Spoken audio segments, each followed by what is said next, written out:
जय हिंद दोस्तों।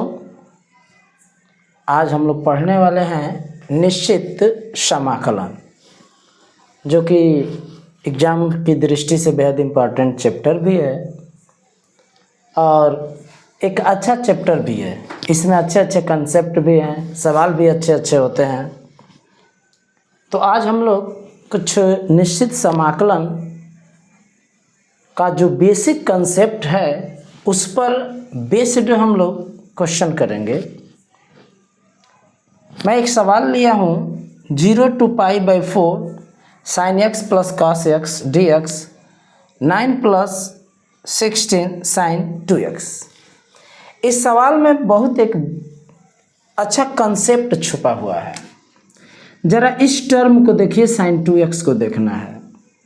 सोचना पड़ेगा कि हमें कैसे लगाएं इस सवाल को। तो इस sin 2x को आपको देखना पड़ेगा और आपको कोई कंक्लूजन निकालना होगा कि हम sin 2x को क्या लिख सकते हैं।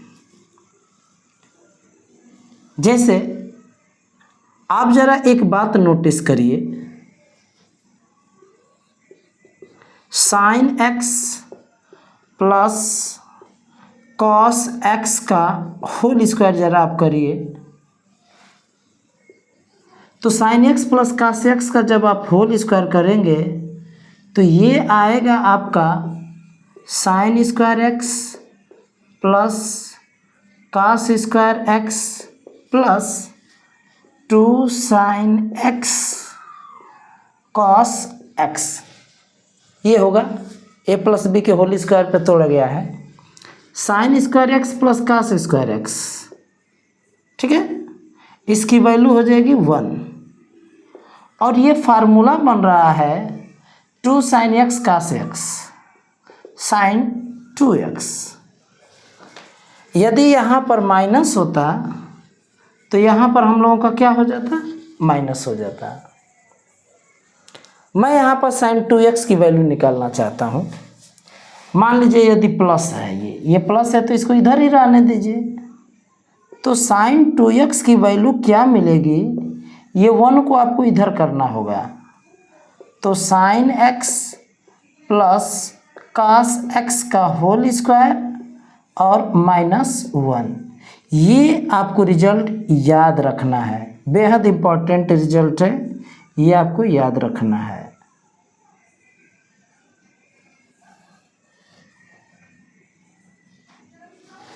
ये sin 2x की वैल्यू हो गई। यदि माइनस वाला साइन लेकर चलेंगे तो ये माइनस sin 2x है, इसको इधर लेकर आइए तो ये प्लस sin 2x हो जाएगा और ये 1 तो इधर ही रहेगा। ये जो एक्सप्रेशन है इसको इधर लेकर आना है। ठीक है, तो माइनस वाला लेकर जा रहा है ना, माइनस वाला, तो sin x minus cos x का होल स्क्वायर, ये आपका रिजल्ट होगा। तो आपको क्या करना है, ये रिजल्ट याद रख लेना है।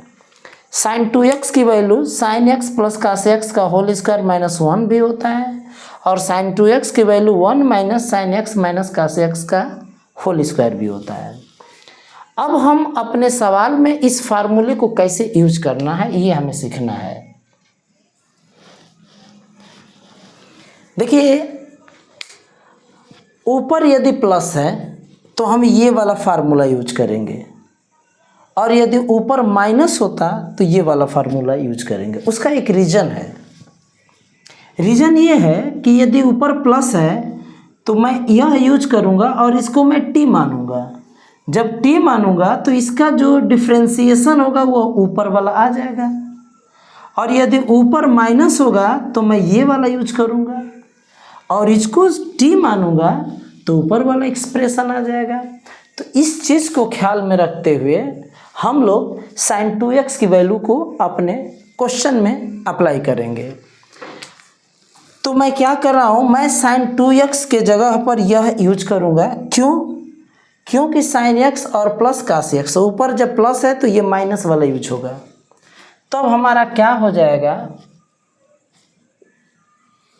ये हमारा हो जाएगा समाकलन sin x plus cos x d x upon 9 plus 16। देखिए यहाँ पर साइन 2x है, मैं यह वाला यूज कर रहा हूँ, ये मैं यूज कर रहा हूँ 1 minus sign x minus cos x का होल स्क्वायर, मैं यह यूज किया। अब मैं 16 का गुणा कर देता हूँ, अंदर मल्टीप्लाई करता हूँ, तो क्या आ जाएगा sign x plus cos x d x upon, देखिए गुणा करना है तो क्या आ जाएगा, ये 9 है तो आप 9 लिखिए, 16 का 1 में आप मल्टीप्लाई करेंगे तो 16 आ जाएगा, माइनस 16 और ये हो जाएगा sign x minus cos x का होल स्क्वायर हो जाएगा।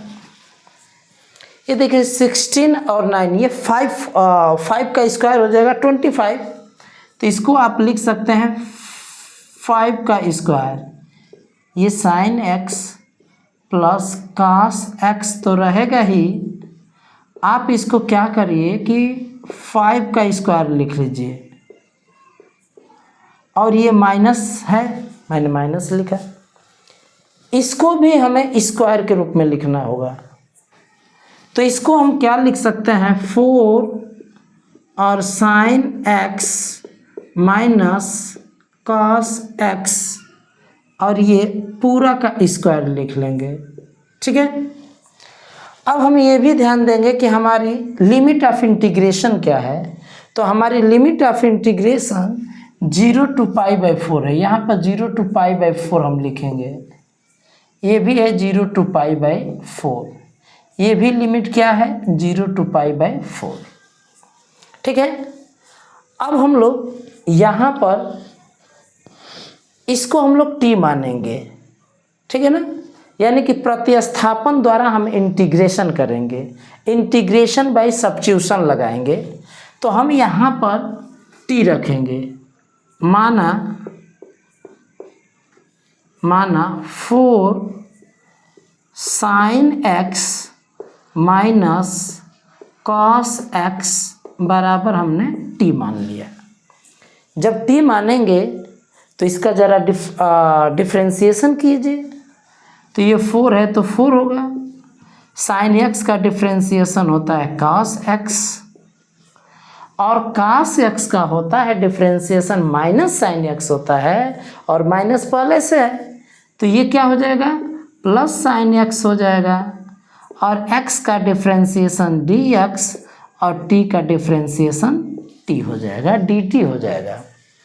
हम लोग अपने अंश में देखते हैं, न्यूमरेटर में देखते हैं तो sine x plus cos x है, यहाँ से हम साइन एक्स कास एक्स की वैल्यू निकाल लेते हैं, sine x plus cos x dx, ये 4 इधर चला जाएगा तो 1/4 ये हो जाएगा आपका dt, ये वैल्यू मिल गई sine x plus cos x dx बराबर 1/4 dt। यहाँ पर हम लिमिट ऑफ इंटीग्रेशन की भी बात करेंगे तो चेंज करना होगा, लिमिट ऑफ इंटीग्रेशन को भी चेंज करना होगा, तो यहाँ पर जब x बराबर 0 है, जब x बराबर 0 है तो t बराबर क्या आएगा देख लिया जाए, तब t बराबर क्या मिलेगा, यहाँ पर x बराबर 0 रखिए तो साइन 0 की वैल्यू 0 और कास 0 की वैल्यू 1 होती है, तो ये आ जाएगा -4, t की वैल्यू आ जाएगी -4। अभी अपर लिमिट क्या है, x की वैल्यू क्या है π/4 है,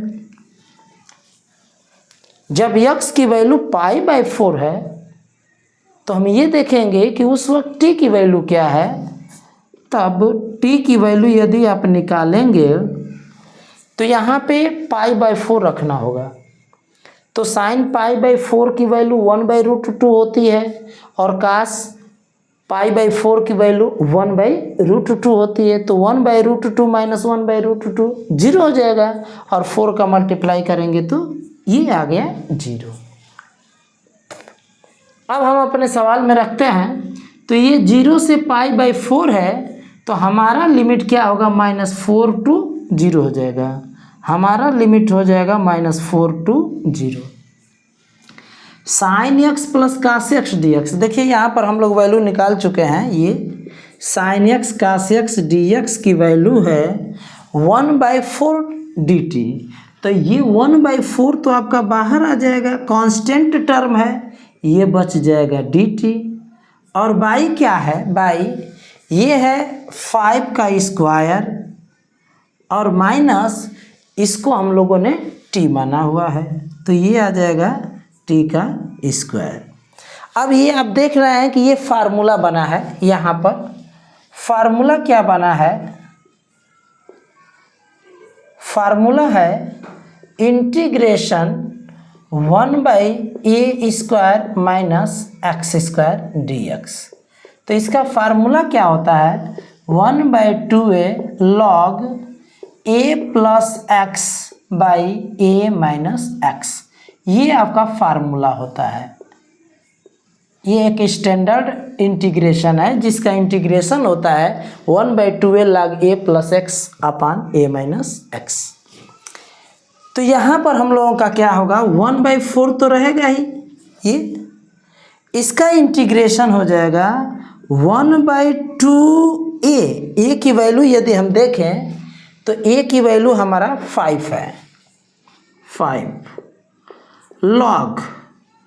लॉग क्या हो जाएगा, a प्लस x, तो हमारा हो जाएगा 5 प्लस t और अपान a के जगह पर हमारा 5 है, तो 5 माइनस क्या हो जाएगा, t हो जाएगा। अब यदि आप लिमिट रखना चाहें तो लिमिट हो जाएगा -4 और 2 0। ये कांस्टेंट टर्म है तो इसको हमने बाहर निकाल लिया। अब ये कितना हो जाएगा, ये 4 दूने 8 और 8 × 40 हो जाएगा, 4 2 8 और 8 5 जा, ये हो जाएगा 40। अब एक बार हम 0 रखेंगे और एक बार -4 रखेंगे, तो रखा जाए लॉग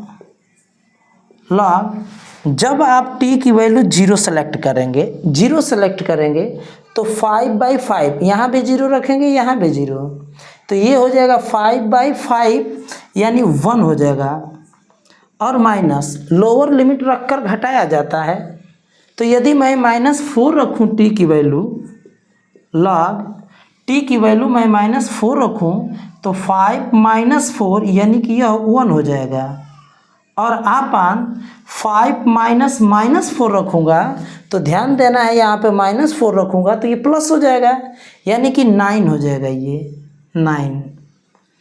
और ये कितना आ जा रहा है, ये आ जा रहा है 1/40 और log 1 की वैल्यू 0 होती है, माइनस log 1/9, ये आ रहा है।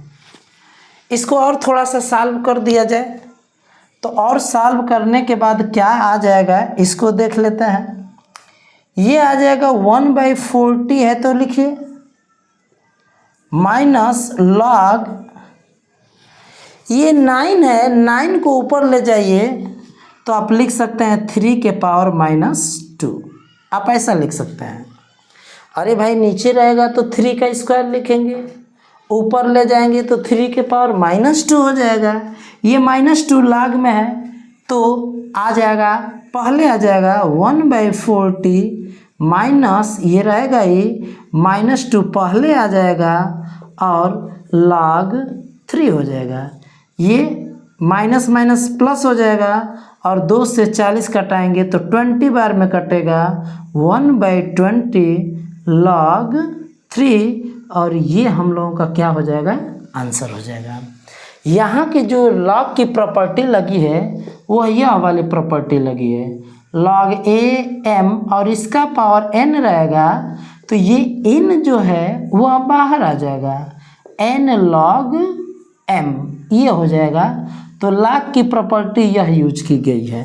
तो यहाँ पर जो पावर है ये -2 पहले आ जाएगा, माइनस माइनस प्लस हो जाएगा, 2 से 40 हम कटा देंगे 20 बार में 20 बार में कैंसिल हो जाएगा। तो ये सवाल बेहद इम्पोर्टेंट और एक अच्छा कंसेप्ट वाला सवाल था, बेहद अच्छा कंसेप्ट वाला सवाल था। अब एक और सवाल हम लोगों ने सेलेक्ट किया है। इस सवाल में भी एक अच्छा कंसेप्ट छुपा हुआ है, बहुत ही अच्छा सवाल है ये। तो इस सवाल को हम लोग कैसे लगाते हैं ये पहले हम लोग नोट कर लेते हैं। तो जब हम लोग अनिश्चित समाकलन पढ़ते हैं ना, तो उसमें ये हम लोग पढ़ते हैं कि इस तरह का समाकलन होता है तो क्या करते हैं, a plus B cos square x हो या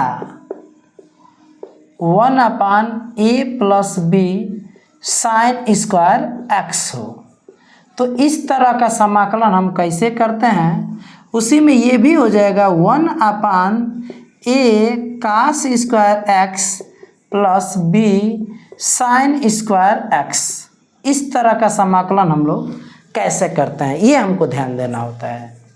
तो अनिश्चित समाकलन में हम लोग ये पढ़े हैं कि जब इस तरह का स्टैंडर्ड इंटीग्रेशन होता है तो उसको इंटीग्रेट करने के लिए हम लोग क्या करते हैं कि कास स्क्वायर एक्स से अंश और हर में डिवाइड करते हैं। न्यूमरेटर और डिनोमिनेटर में हम लोग कास स्क्वायर से क्या कर लेते हैं, भाग दे लेते हैं।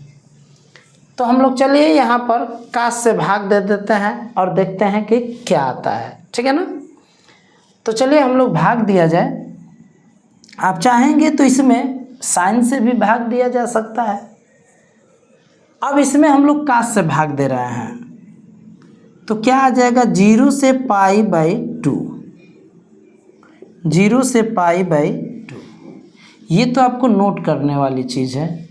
इसको कैसे लगाते हैं, तो कास स्क्वायर होता है तो कास स्क्वायर से भाग दे देते हैं हम लोग, ठीक है ना, ऐसे भाग दे देंगे। इसको भी हम लोग कास स्क्वायर से भाग दे देते हैं, कास स्क्वायर से भाग दे देते हैं। उसके बाद टैन आता है, नीचे जो सेक आता है उसको टैन में बदल लेते हैं। यदि साइन से भाग देते हैं तो ऊपर कोसेक स्क्वायर आता है तो नीचे काट में बदल लेते हैं। ये हम लोग काम करते हैं। यदि कास से भाग देंगे तो नीचे टैन में बदलना पड़ेगा, यदि साइन से भाग देंगे तो नीचे कॉट में बदलना पड़ेगा। तो चलिए हम लोग कास से ही भाग दे देते हैं। देखिए ऊपर कुछ नहीं है तो 1 छुपा हुआ है। यदि 1 में हम लोग कास स्क्वायर से भाग दें, ऐसे भाग दिया जाए 1/कास स्क्वायर एक्स, अंश में मैंने भाग दे रखा है। अब इसमें हर में भी भाग दिया जाए a square cos square x. तो देखिए मैं इसमें भी भाग दे रहा हूँ कास स्क्वायर एक्स। हमें अंश और हर दोनों में भाग देना है, तो अंश में हमने भाग दिया। हर में 2 पद हैं तो इन दोनों पदों में भाग देना होगा। तो यहाँ भी मैं भाग दे रहा हूँ b साइन स्क्वायर एक्स और अपान कास स्क्वायर एक्स, और ये dx है तो dx। देखिए 1/कास स्क्वायर, कास का इन्वर्स सेक होता है, तो ये क्या हो जाएगा 0 to π/2, और ये आपका हो जाएगा सेक स्क्वायर एक्स अपान, ये कैंसिल हो जाएगा तो ये बचेगा a स्क्वायर प्लस ये बचेगा b स्क्वायर। साइन बटा कास टैन होता है लेकिन स्क्वायर है तो ये हो जाएगा टैन स्क्वायर एक्स, और ये तो dx रहेगा ही। अब हम लोग आगे क्या करेंगे, देखिए ये b का भी स्क्वायर है, टैन का भी स्क्वायर है, तो हम दोनों का स्क्वायर लिख सकते हैं। यानी अब हम लोग इसको ऐसे लिख सकते हैं 0 से π/2 sec square x upon a square plus b tan x, और ये दोनों का स्क्वायर हो जाएगा, दोनों का स्क्वायर हम लिख सकते हैं। तो एक बात आपको ध्यान देना होगा, गौर करना होगा कि मैंने ये कहा था कि ऊपर जब सेक स्क्वायर होगा तो नीचे आपको क्या रखना होगा, टैन में रखना होगा। नीचे वैल्यू टैन में होनी चाहिए, तो नीचे वैल्यू हमारी टैन में है। अब हम क्या करेंगे, हम जानते हैं कि इसका डिफरेंशियल कोफिशिएंट होता है, तो ये जो इंटीग्रेशन है हम सब्स्टिट्यूशन द्वारा करेंगे। तो हम लोग मान लेते हैं लेट b tan x को हम t मान लेते हैं। तो जब b tan x को t मानेंगे तो क्या आ जाएगा, b रहेगा तो b tan x का जो डिफ्रेंसिएशन होता है sec स्क्वायर x होता है और x का dx हो जाएगा और t का क्या हो जाएगा dt। आप देख रहे हैं कि हमारा sec स्क्वायर x dx है, तो यहाँ पर आप निकाल लीजिए sec स्क्वायर x dx, ये भी मल्टीप्लाई है, इधर आ जाएगा तो डिवीजन में हो जाएगा और 1/b dt, ये वैल्यू मिल गई। अब लिमिट ऑफ इंटीग्रेशन को भी चेंज कर लिया जाए, तो ये देखा जाए जब x बराबर 0 है, यहाँ पर x बराबर 0 रखेंगे तो tan 0 की वैल्यू 0, b का मल्टीप्लाई होगा तो 0 आएगा, अर्थात t की वैल्यू हमारी क्या आएगी, 0 आएगी। फिर हमें रखना है x की वैल्यू π/4, तो ये देखते हैं जब x की वैल्यू π/4 है, π/2 माफ़ करिए π/2 है, π/2 है, तब t की वैल्यू क्या होगी, यहाँ पे tan π/2 रखेंगे तो tan π/2 यानी अनंत, और अनंत की वैल्यू होती है इनफाइनाइट, tan π/2 उसकी वैल्यू क्या होती है, अनंत होती है। ये हम लोगों को लिमिट ऑफ इंटीग्रेशन मिल गया। अब हम लोग चेंज करते हैं तो हमारा x 2 π/2 है, ये 0 to अनंत हो जाएगा, 0 to इनफाइनाइट हो जाएगा। सेक स्क्वायर x dx, ये आप देख रहे हैं 1/b, तो 1/b बाहर आ जाएगा और ये आ जाएगा dt, और बाई ये हो जाएगा a स्क्वायर और प्लस ये हो जाएगा t स्क्वायर। तो ये जो इंटीग्रेशन है वो एक तरह से फार्मूला है, यानी स्टैंडर्ड इंटीग्रेशन है।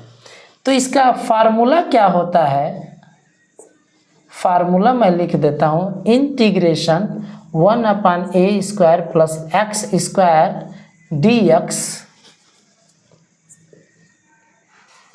1/a² plus x square dx बराबर होता है 1/a tan इनवर्स x/a, ये फार्मूला होता है, ठीक है ना।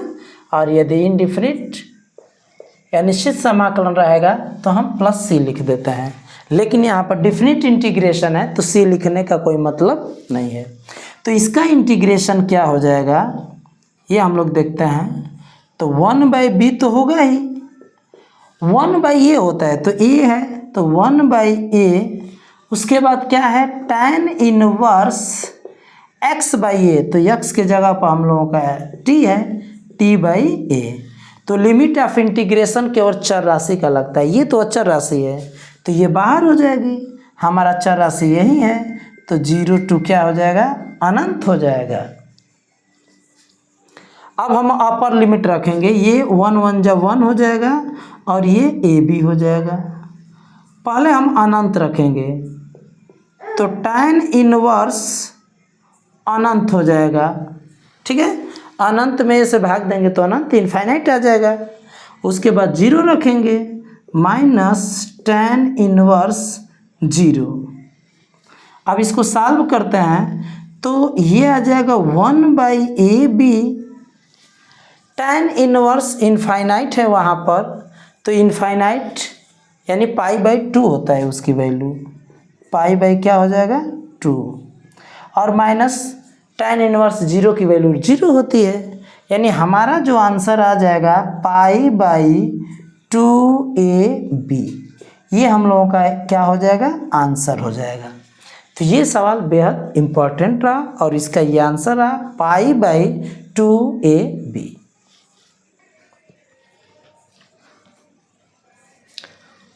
तो अब हम लोग ये सवाल सिलेक्ट किए हैं, ये भी सवाल अपने आप में एक दम रखने वाला सवाल है।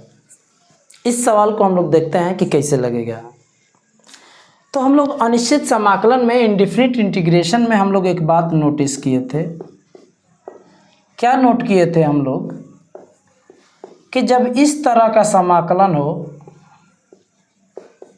a + b cos x या a + b sin x,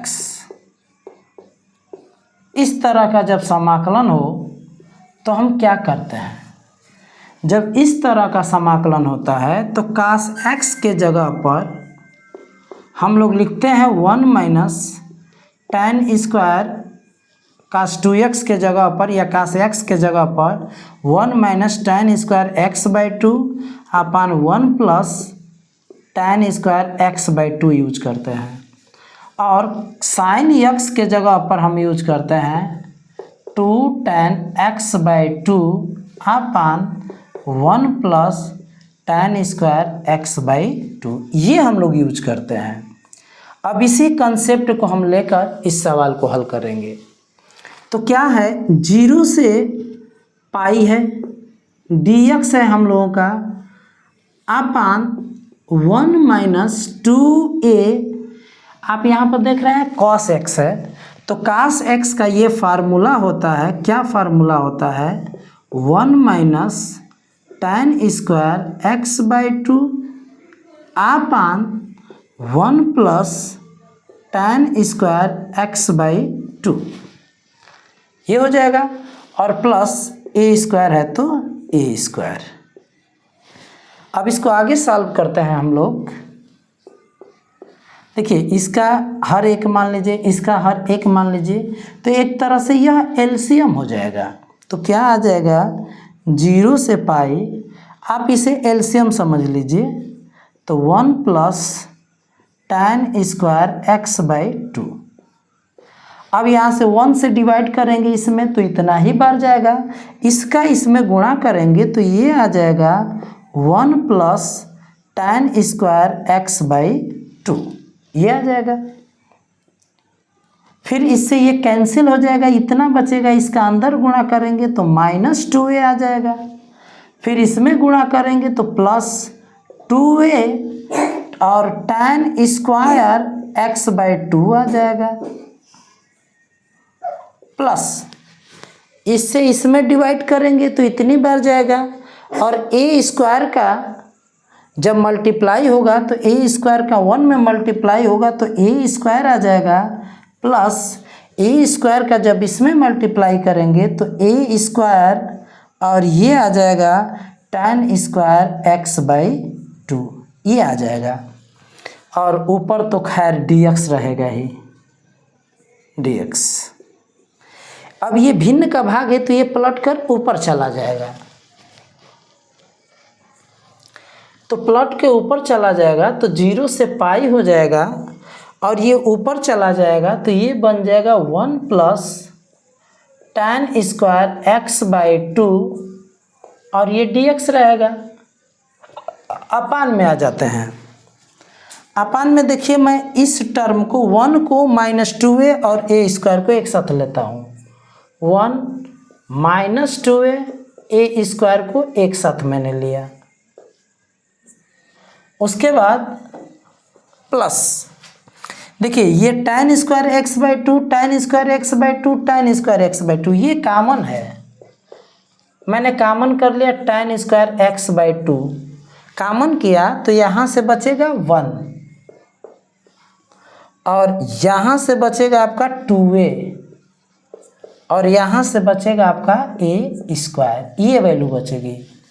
आप यहाँ पर देख सकते हैं, ये मैं 1 का स्क्वायर लिख दिया और यहाँ पर 1 लिख दिया, वैसे ही यहाँ पर 1 का स्क्वायर यहाँ इंटू में 1 लिख दिया, तो एक तरह से ये फार्मूला बन रहा है, a square plus b square minus 2ab, यहाँ भी फार्मूला बन रहा है a square plus b square plus 2ab, ये प्लस b का होल स्क्वायर का फार्मूला बन रहा है और ये a माइनस b का होल स्क्वायर का फार्मूला बन रहा है। तो ये हो जाएगा 0 से पाई 1 plus tan square theta.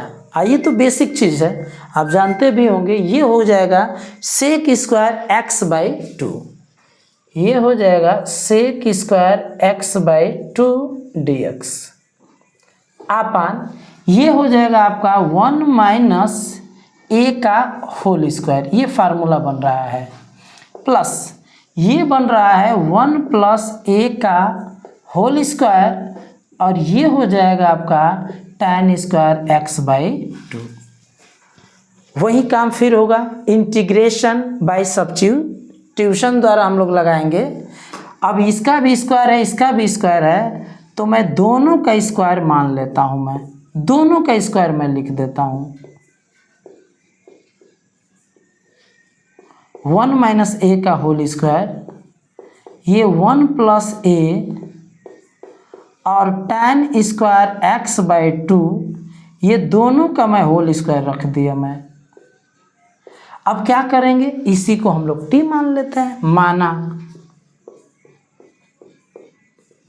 t मान लीजिए 1 plus A tan x/2 equal to क्या, t मान लिया। जरा आप डिफ्रेंसिएशन करिए, तो 1 प्लस ए है तो 1 प्लस ए आप लिखिए, tan x/2, तो पहले tan x का करेंगे तो क्या आ जाएगा, sec स्क्वायर x/2 आ जाएगा।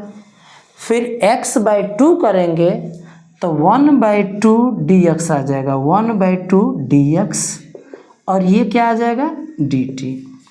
तो आप इसकी वैल्यू निकालिए ना, sec स्क्वायर x/2 dx, देखिए ये 2 dt हो जाएगा, 2 dt, और ये आ जाएगा अपान में 1 प्लस ए, तो ये आ गई sec स्क्वायर x dx की वैल्यू आ गई। अभी लिमिट ऑफ इंटीग्रेशन चेंज करना बाकी है, तो लिमिट ऑफ इंटीग्रेशन चेंज किया जाए, ठीक है ना। तो हम लोग लिमिट ऑफ इंटीग्रेशन चेंज करते हैं और देखते हैं कि लिमिट ऑफ इंटीग्रेशन चेंज होने के बाद क्या आता है। तो पहले हम रखेंगे 0, रखेंगे यहाँ पर 0, तो 0/2 tan 0 होगा, जब x की वैल्यू 0 है तब यहाँ पर 0 होगा, तो tan 0 की वैल्यू 0, टोटल 0 हो जाएगी। अब पाई रखना होगा, जब x बराबर पाई है तब क्या होगा, तब t बराबर, देखिए यहाँ पर पाई रखेंगे यदि, तो ये π/2 हो जाएगा, तो ये आपका आ रहा है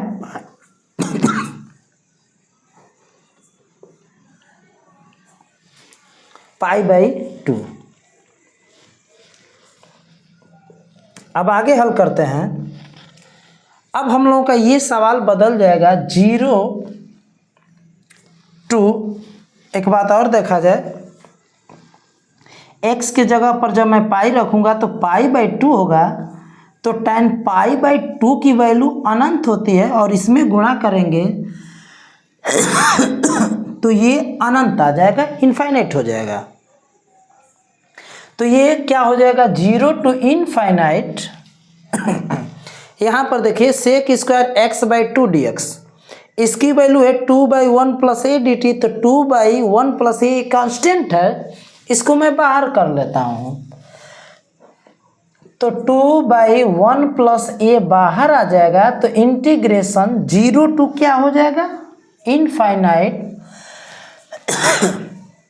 और ये देखिए यहाँ पर हम लोग निकाल चुके हैं sec square x/2 dx 2/1 plus a dt, तो 2/1 प्लस ए बाहर हो गया, ये बच गया dt, और बाई ये 1 माइनस ए का होल स्क्वायर तो रहेगा ही, प्लस इस पूरे को हम लोग क्या माने हैं, t माने हैं, तो t का स्क्वायर, ठीक है। अब इसको ध्यान दिया जाए तो ये हम लोगों का एक स्टैंडर्ड इंटीग्रेशन है, फार्मूला है, ये फार्मूला के फॉर्म में है। तो फार्मूला हम लोगों का क्या होता है, 1/a² प्लस x स्क्वायर, इसका फार्मूला होता है 1/a tan इनवर्स x/a, ये फार्मूला होता है। आप इसे a मान लीजिए, इसे x मान लीजिए, तो इसका इंटीग्रेशन क्या होगा, इसका इंटीग्रेशन होगा 1/a, a माने 1 माइनस ए है, और tan इनवर्स x/a, तो x के जगह पर आपका t है, t/a, a के जगह पर है आपका 1 माइनस ए। अब लिमिट ऑफ इंटीग्रेशन केवल वेरिएबल वाले का लगाएंगे, t वाले का लगाएंगे, अचर राशि का लगाने से कोई फ़ायदा नहीं है, उसकी वैल्यू चेंज नहीं होगी। 0 to क्या है, इनफाइनाइट है, 2/, ये देखिए 1 प्लस ए 1 माइनस ए क्या हो जाएगा, ए स्क्वायर माइनस बी स्क्वायर, तो ए स्क्वायर माने 1 और माइनस बी स्क्वायर माने ए स्क्वायर। एक बार अनंत रखेंगे ये, तो tan इनवर्स यहाँ पर अनंत बटा 1 माइनस ए अनंत हो जाएगा।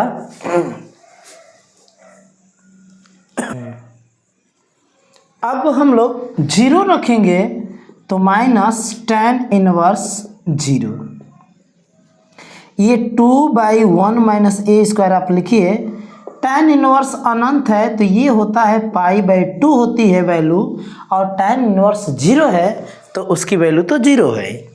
2 से ये 2 कैंसिल हो जाएगा तो ये बचेगा π/1 माइनस ए स्क्वायर, और ये इस क्वेश्चन का आंसर हो जाएगा। तो ये सवाल भी बेहद अपने आप में इम्पोर्टेंट है।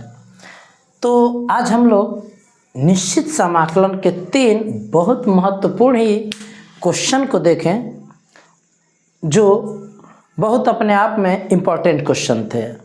तो यदि वीडियो आपको पसंद आया हो तो अपने दोस्तों में से ज़्यादा शेयर करें और इस वीडियो को लाइक करें, कमेंट करें। जय हिंद, जय भारत।